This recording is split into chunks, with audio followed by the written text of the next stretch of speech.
Ассалаумағалейкум, құрметті көрермен. 31-ші арнаның тікелей эфирінде Информ бюро бағдарламасы. Әріптестерімнің жұма күнгі арнап дайындаған ақпараттар легімен таныс болыңыздар. Бердібек Сапарбаев Өскеменге неге оңтүстіктің жігіттерін ғана әкім қояды? Қаладағы бордюрлерді ол күйеу баласының зауытынан тасытқаны рас па? Қазақстандағы Қытай азаматтары қалай өмір сүреді? Олардың Қазақстанда қалғысы келгендегі мақсаты не? Қазақ саясатының жас толқыны билік пен оппозицияға ұлттық мүдде туралы жаңа 10 сауал қойды. Оған Қазақстандағы орыс қоғамы бірінші жауап берді. Экс-депутаттар жұмыссыз қалды ма? Елекеев, Тілеухан, Өнербаев, Бердоңғаров қазір не істеп жүр? Бердібек Сапарбаев Шығыс Қазақстанға әкім болып барған 3 жылдың ішінде облыс халқының пікірі екіге жарылды. Бірі Сапарбаевтың Абай ескерткішін ашып Тарбағатайдағы су тасқынында халықшыл тұлға болып көрінгенін айтса, бірі Өскеменге тек оңтүстіктен әкелген командасын жинақтады деп наразы. Сапарбаев бұл тағайындауларды ешқандай жершілдікпен байланыстырмайды. Айтуынша, олардың барлығы Қазақстан азаматтары.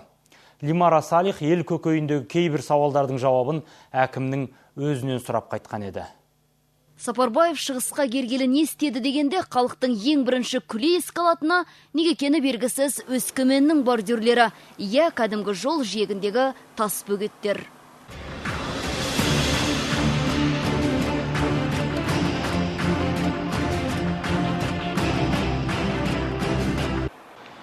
Өйткені облыс әкімі Өскеменді советтің сұрғыл түсінен жаңартайын деп, алғашқы қадамын бордюрлерді жаппай ауыстырудан бастаған. Халықтың тең жарымы оған қуанса да, тең жарымы әкім дәл осы цементті Өскемен мен Семейден емес, Қызылордадағы күйеу баласының зауытынан тапсырыспен тасытты дейді. Әкім болса, бордюр Өскемен мен Семейден һәм Алматыдан алынды деп кесіп айтты. Шымкентте тұрып атқан, Қызылордада тұрып атқан күйеу балам жоқ. Жаңғыз балам бар, ол балам Астанада студент. Қаланың тазалығын қалпына келтірген Тарбағатайдағы су тасқынында күнара тікұшақпен халық жағдайына қаныққан басшысының ісіне жұртшылық оң баға береді. Алайда Бұқара Өскеменге екі бірдей басшыны Ислам Әбішев пен Серік Тәукебаевты Шымкенттен әкелгеніне наразы. Сапарбаев айтады, олар менің сенімді адамдарым, ал Өскеменде қала әкімдігіне лайық бірде-бір азамат жоқ дейді. Шынын айтсам, өскемендіктердің енді көңіліне келмесін, ондай адам бұл жерде болмады. 30 жыл басшылық қызметте жүрген Сапарбаевтың тактикасы да осал емес. Қазақтың үлес салмағы аз қалада Абай ескерткішін ашу үшін дәл сол күні Пушкинге де мүсін орнатты. Алайда Өскеменде көше аттарын қазақшалаудан бастап, жалпы халықты қазақылыққа бет бұрғызудың әлі қыруар мәселесі бар. Мешіт салғызып жатыр. Мектептерде сондай жақсы. Бұрынғыдар қарағанда қазір өте әдемі қаламыз. Өскемен неменемізге қарап, барлық нөтерімізге қарап, не бітіп жатқанына көңіліміз тояды. Ал Бердібек Мәшбекұлы ғаламтор беттерінде өзіне қарсы алып қашпа әңгімелерді кімдердің ұйымдастырып жүргенін анық білетін болып шықты. Оны енді шығарып жүрген, сол жаңағы мені көре алмайтын, мен осынан тезірек құтылайықшы, осы бір бәле болды деп жүрген кісінің адамды. Ең өкініштісі, Сапарбаевтың қызметі Астанаға өсіп, оның командасы солай қарай бет бұрса, Өскемен тізгінсіз қалуы мүмкін. Өйткені әкім айтпақшы, бұл қалада басшылыққа жарамды бірде-бір ардагер азамат жоқ. Лимара Салих, Рената Бұлқайыров, Нұрбол Қызықбаев, Азамат Жанаспаев, Информбюро, Өскемен. Ал ақпарат құралдары Қазақстанға 300 мың Қытай азаматы кірді. Елдің ең стратегиялы маңызды салалары Қытай компанияларының қолына көшіп барады деп дабыл қаққанымен Қытай әлемі әлі де жұмбақ қалпында. Жыл сайын мыңдаған Ханзу азаматының қазақ жеріне не мақсатпен ағылып жатқаны түсініксіз. Олар біздің елде қандай тағам жейді, қандай музыка тыңдайды, қазаққа үйлену ойларында бар ма? Қытай әлемінің ішкі құпияларының пернелерін басып көрген Жәния Өсерқұл олардан Қазақстанда қалғымыз келеді деген жауап алып қайтты.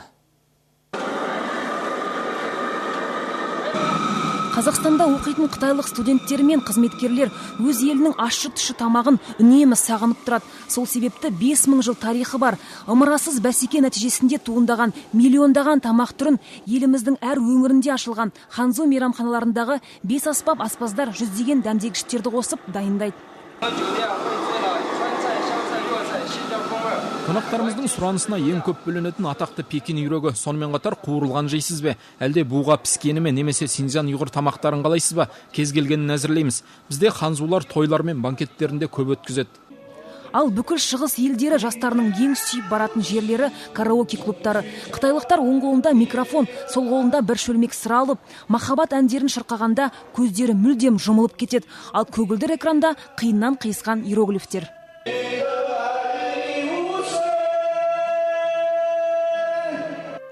Қазақстанға Қытай студенттерінің ағылып келуінің негізгі себебі шекаралас көрші жатқандығымыз. Көбіне ауқатты саудагерлердің отбасынан шыққан жастардың басты мақсаты қазақша емес орысша үйрену. Оқуға түскелі бері ешкіммен сөзге келіп, ешкім жағамнан ұстап көрмеген дейді магистрант Сесинже. Оның айтуынша, Қазақстанда орыс тілін үйрену арқылы бүкіл ТМД елдеріне, оның ішінде мұнайға бай Қазақстанға жол ашылады. Оның бар ойы Қазақстанда қалып, екі ел арасында баға жетпес делдал болу. Егер мүмкіндік болса, әрине Қазақстанда қалып, халықаралық деңгейдегі білікті маман ретінде көп ақша тапқым келеді. Біз мұсылман әлемде өмір сүріп үйренгенбіз. Онымен қоса 1,5 миллиард халқы бар Қытай елінде де оқуға түсу қиямет қайым. Бейда, Цинхуа сияқты атақты университеттерінде бір орынға 100 мың талапкер келеді. Сондықтан шетелге шыққан Қытай қыз-жігіттері өз елінде оқуға түсе алмай қалып, білім іздеп кеткендер. Ал 4 жылдан бері оқып жүрген Лиуэн мен Джан Пампан мұнда келгендеріне еш өкінбейді. Олар қаламыздың жасыл желек көшелеріне, Асқар Алатауға бір көргеннен ғашық болғандарын айтады.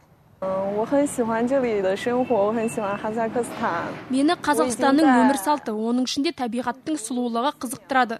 Ал Алматы сияқты халық саны аз қалада бейхам өмір сүруге болады.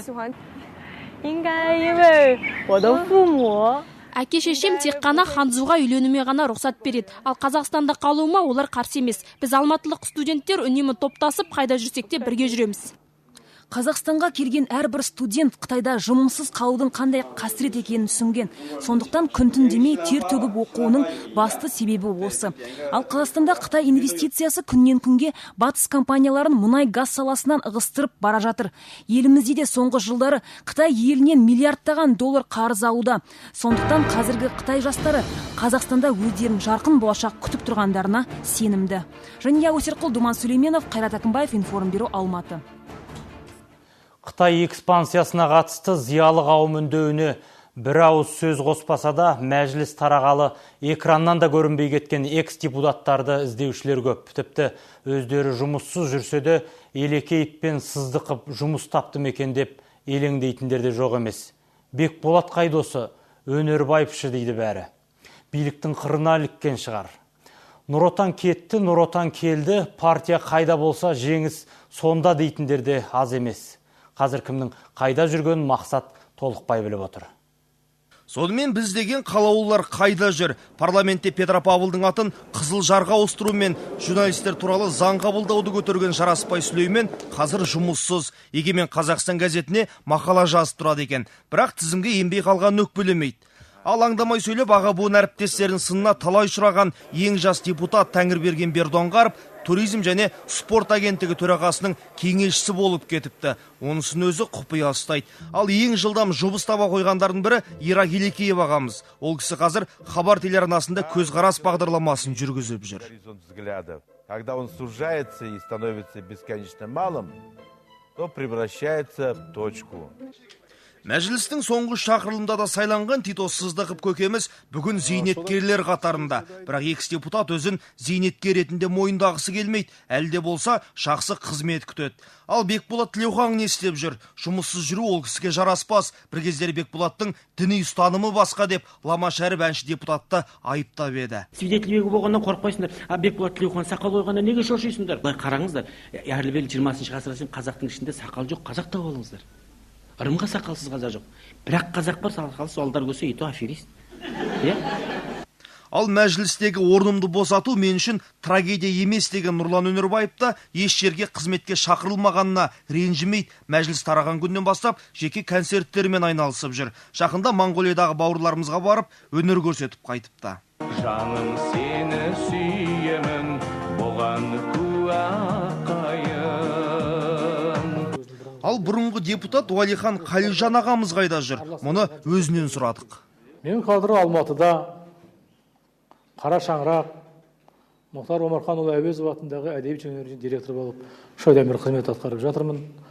Бірақ экс-депутаттардың барлығына бірдей директорлық орын бұйыра қоймас. Алайда халық қалаулылардың жұмыссыз қалуы мүмкін емес дейді. Мен депутаттар жұмыссыз қалғанына сенбеймін. Екінші біреудің орнын алады ғой. Депутаттардың жағдайлары ешқашан жаман болған емес. Олар жағдайларын жасап алған. Даже балалардың жағдайын жасап қойған олар. Өзім сенбеймін. Жұмыссыз қалып, анау не может деген он баяғыдан бері таныстар бар, 5 жыл деген босқа отырдым. Мақсат Толықбай, Думан Сүлейменов, Қайрат Әкімбаев, 31 арна. Ал қазақ саясатының жас толқыны жаңа парламент пен үкіметке ғана емес, өте тосын жағдайда оппозиция мен жалпы қоғамға арнап үндеу жариялады. Қазақстанда қашан ұлттық өрлеу, қашан Ресейге жалтақтамайтын тәуелсіз саясат орнайды.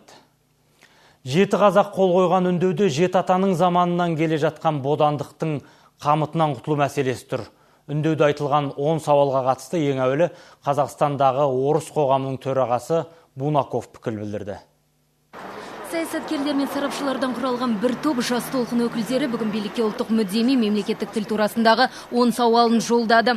Оның ішінде орыс тіліне шорқа қандастарымыздың осының кесірінен өз елінде лайықты дәреже ала алмауы, мемлекеттік қызметте отырған шенеуніктердің мемлекеттік тілді білмей мемлекет басқарып отырғандығы сынды бірқатар мәселелер қозғалған екен. Ортақ мүдде үшін біріккен азаматтар бұл үндеу арқылы билік позициясын тағы бір сынап көрмек.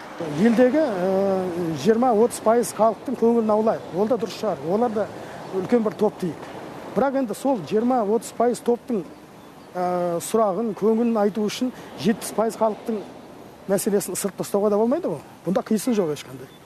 Құжатқа Қасым Аманжол, Қуат Донбай, Расул Жұмалай, Доссарым мен Мұхтар Тайжан сынды 7-ге жуық адам қол қойған. Өз үндеулеріндегі романтика мен реализмнің ара салмағын олар да жақсы түсінеді. Көп жыл бойы қазақ тілі төңірегінде қордаланған мәселелер бір үндеудің деңгейінде шешілмейтінін де ұғынады. Алайда күресті жалғастыра беру керек. Және де билікке бұл мәселенің күн тәртібінен түспейтінін дәлелдеу керек дейді олар. Ертең егер көздері жететін болса, мінекей 80-90% халық осыны қолдайды, осыны растап отыр, осы бүкіл арман мұраты осы деген ұғым пайда болатын болса, билік бір күнде тонын да шешеді, костюмін да ауыстырады, бөрігінің орнына малахай киеді, Версачи костюмінің орнына шафан киеді деген сияқты бәрін істейді. Билік өзі үшін істейді.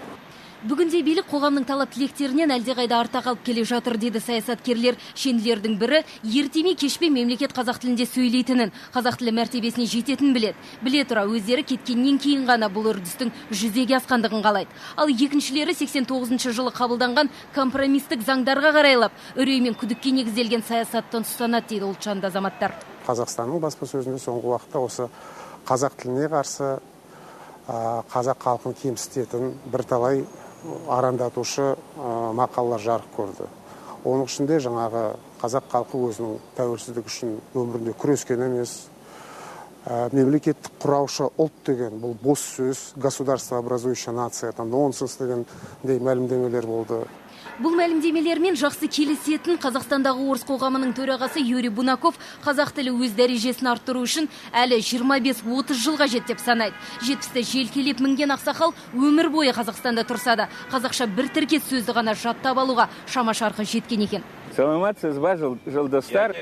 Санасына тұрпайы тиген саналы үндеу танымалдылығын арттырып, өзіне ұпай тапқысы келіп жүргендердің сандырағы ғана дейді қоғамдық белсенді. Меня, например, вот этот документ, не то, что он оскорбителен, он мне крайне неприятен. Бунаков тілді көпшілікке күштеп үйретіп, жасы 50-ден асқандардың сауатын қайта ашудың қажеті жоқ деп біледі. Әйтсе де өскелең ұрпақ мемлекеттік тілді мейлінше игергені дұрыс деп санайды. Нужно сознание, чтобы у молодого человека, тем не менее, я, скажем, своему внуку и внучке говорю, вы, пожалуйста, и двум внучкам, вы, пожалуйста, казахский язык обязаны просто выучить.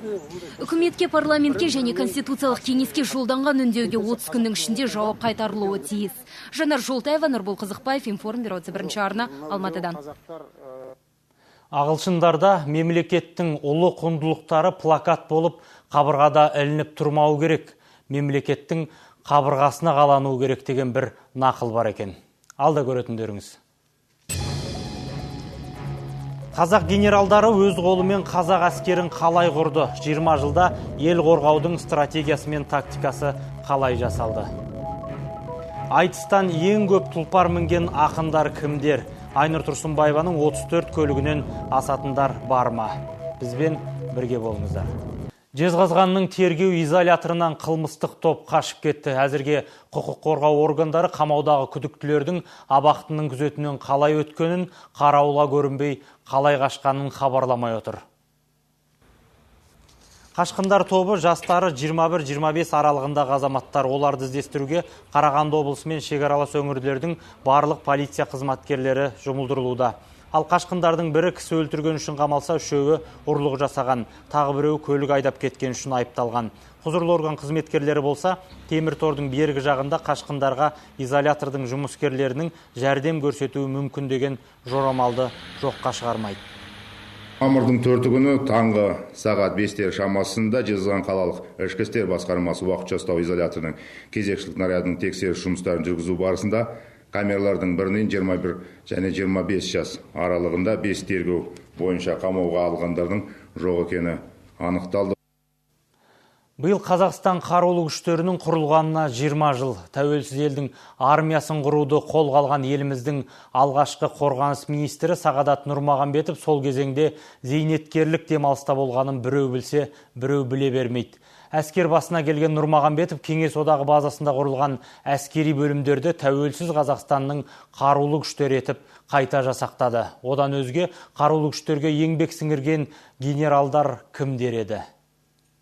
Одақтас республикалар бірінен соң бірі өз тәуелсіздігін жариялап жатқан тұста қазақ үкіметі оған асықпады. Себебі Қазақстан қарулы күштерінің 80-90% өзге ұлт өкілдерінен құралған болатын, ал әскерді басқаратын білікті қолбасшы болмады. Сондықтан Қазақстан президенті қорғаныс комитетін құрып, Кеңес одағы зейнеткерлік демалысқа аттандырған Сағдат Нұрмағамбетовті жаңа құрылым басшысы етіп тағайындады.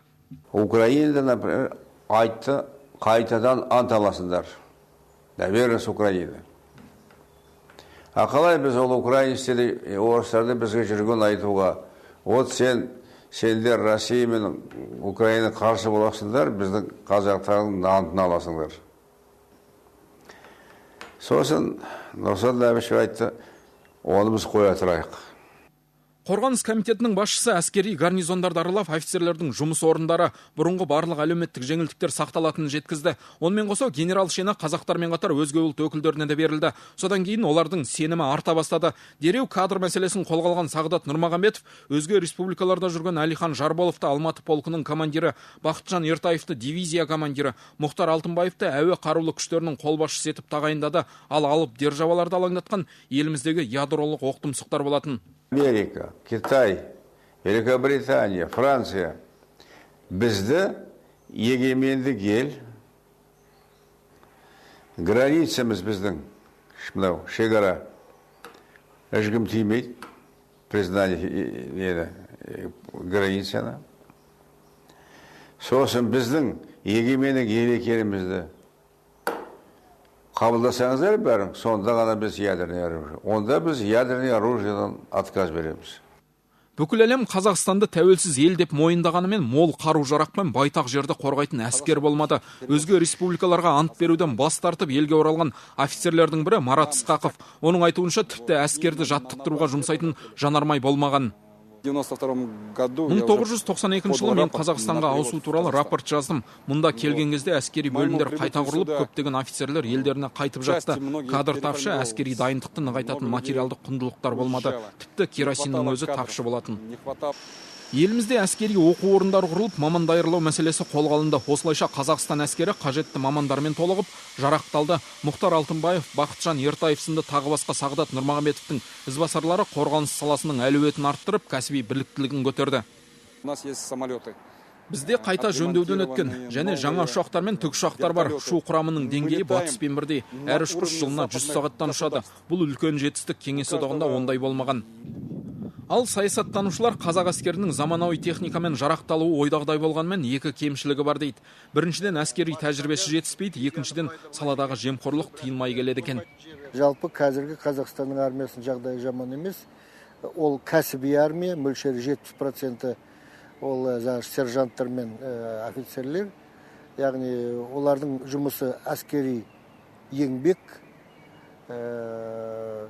Болашақта олар біразы ақш-та, Европада дайындық өткен, Ресейден, өзімізден өткен, яғни білімі бар, тек қана жетпейтіні әскери тәжірибе.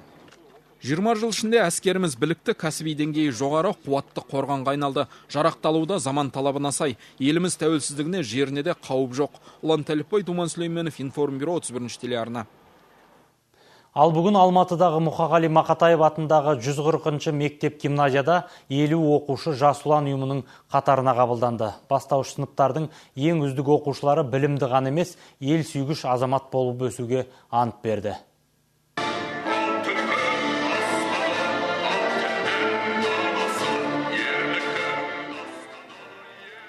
Алматыда қазіргі уақытта жеңіс күніне орай патриот апталығы жүріп жатыр. Мектеп гимназияда жас ұлан қатарына қабылдауды осы шара аумағында ұйымдастырып отыр. Оқушылар елдің патриоты болуға, мемлекеттік рәміздерді құрметтеуге, туған елін, жерін, отанын мақтаныш етуге ант берді. Бастауыш сыныпта 451 оқушы бар. Соның бүгін 50 оқушысы жас қыран тобына мүше болды. Ата-аналар да бүгінгі қуанышқа үлкен серпіліспен, сондай бір жүрек жарды қуанышпен келді.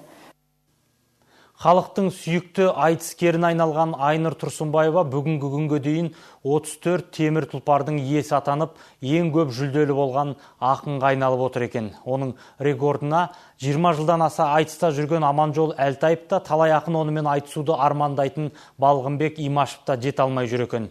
84 жылдан бері қазақтың төл өнері айтыстың арқасында кім қанша көлік мініп үлгерді. Ол көліктерді ақындар қайда жібереді? Аида Боранбай әңгімелейді.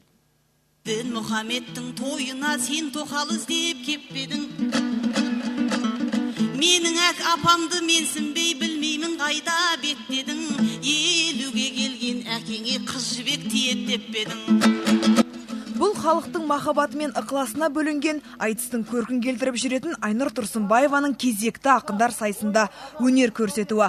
Ал мына бейне кадрда Айнұрдың сол айтыстан құр қол қайтпаған сәті. Бүгінге дейін ол 34 көлік еншілеп үлгерді. Алғашқысын 96 жылы студент шағында жеңіп алған Айнұр көлікті бірден үйдегілерге сыйға тартқанын айтады. Тұрсынбаева, қазақтың аруы. Ал Бақыт Жақпар есімді бұл айтыскерге 20 жылдың ішінде бір ғана мына Нива көлігі бұйырыпты. Бұған дейін ол бұрынғы заманның көлігін, яғни 4 аяқты жылқылар жеңіп келген. Алғашқы темір тұлпарына 2011 жылы Астананың туған күніне арналған республикалық айтыста қол жеткізген. 20 жылдың ішінде бұл жаңа өздеріңіз айтып отырған алғашқы темір көлігім. Өзі мынау айтыстың тарихында сан түрлі мәшинелер тігіліп жатыр ғой, соңғы кезде заманның ағымына қарай. Енді үлкен сахнада алғаш қалған көлігім, және осы жалғыз мынау Нива дейтін тігілген жалғыз көлік осы екен, осы енді маған бұйырған екен. Мазаламай отсаңшы жандар бегім, отырмын пенсияма еу, кетем бе деп Айнұрдан кейін ең көп темір тұлпар мінген адамдардың бірі Аманжол Әлтаев. 22 жылын айтысқа арнап зейнетке кеткен Аманжолдың соңғы жеңіп алған көлігі джип. Осыған дейін ең биікісі ол өзіңізден темір тұлпар. Ал тұрғын үй пәтер беріп жатса, ол енді уақыт. Менің сүйікті айтыскерім Балғынбек Имашевтың әрдайым айтыстарда биіктерден көрініп, әрдайым үлкен ұтыстар, соның ішінде машинаны ұта беруін қалаймын. Жүрсін Ерманның сөзінше 28 жылдан бері айтысқа 160-тан аса көлік тігіліпті. Ал біз сол көліктерді ең көп еншілеген 5 үздік айтыскердің тізімін ұсынамыз. Көштің басында әлбетте Айнұр Тұрсынбаева 34 көлік. Одан кейін жастарға жол берген Аманжол Әлтаев 20 көлік мініпті. Одан кейінгі тізімде айтыспен қош айтысқан Ринат Заитов 10-нан аса темір тұлпарға ие болып үлгерсе, небәрі 21 жастағы Жандарбек Бұлғақов 10-ға жоқ автокөліктің иесі атанған. Ал бестіктің соңына Балғынбек Имашев 7 көлікпен ілігіп отыр. Айтыскер ақындар жүлделі орындар үшін көліктерден өзге бағалы сыйлықтарға да қол жеткізіп жүр. Ал жақында айтыстан кеткенін мәлімдеген белгілі ақын Ринат Заитовқа Алла тағала 2 қыздан кейін ұл сыйлады. Аида Боранбай, Данияр Жүсіпов, Информбюро, Алматы. Бүгінге осы қазақтың жас толқынының табаны таймасын айтыстаған емес, өмірде де шапқан сайын бәйге алыңыздар. 31-ді қосып Информбюроны көріп жүріңіздер. Алдағы демалыс күндеріңіз сәтті өтсін.